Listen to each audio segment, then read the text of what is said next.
for humanitarian consideration. Mao kini ang gitanaw sa kapulisan sa ilang pagtugot nga makasulod na sa Basilika ang magdala og backpack atol sa kalihukan sa sinulog.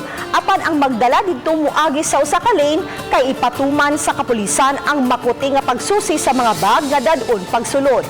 Ania ang report. Ato sa Prisinulog Interagency Press Con sa Basilica del Santo Niño, giladlad na ang tanang preparasyon sa kalihukan sa sinulog. Una ang seguridad nga ipatuman sa sulod o gawas sa Basilica. Sa isyu sa no backpack policy, medyo mihumok gamay ang PNP tungod kay muhatag sila og konsiderasyon sa mga tao nga gikan sa lagyong dapit ug way kadayunan.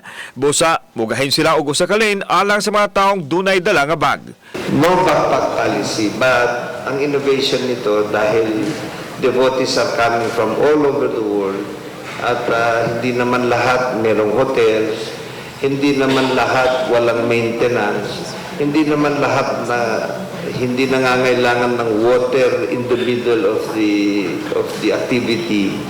So we will provide, meron lang konting delay sa kanila. We will dedicate one lane for the backpackers.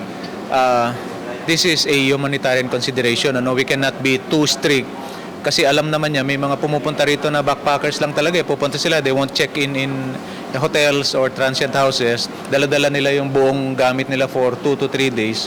We will consider that. But ang ano po nun is we will disturb really the ingress of the people going towards the Basilica. Samtang gipanayag sa kaparian sa Basilica del Santo Niño nga mutuman sila sa security policy sa PNP aron masiguro nga luwas ang pagsaulog sa kapistahan sa Balaang Bata. Andam na usab ang mga in-house security sa pagpatuman sa kaapsay sa simbahan. Samtang gipanayag sa HEPI sa Cebu City Police Office nga mubutang sila og 200 ngadto sa 300 nga mga pulis sa Basilica del Santo Niño. Let us continue offering our prayers to the Holy Child, especially prayer for peace, prayer for all the families, prayer for our country. We are discouraging people from bringing in balloons, no?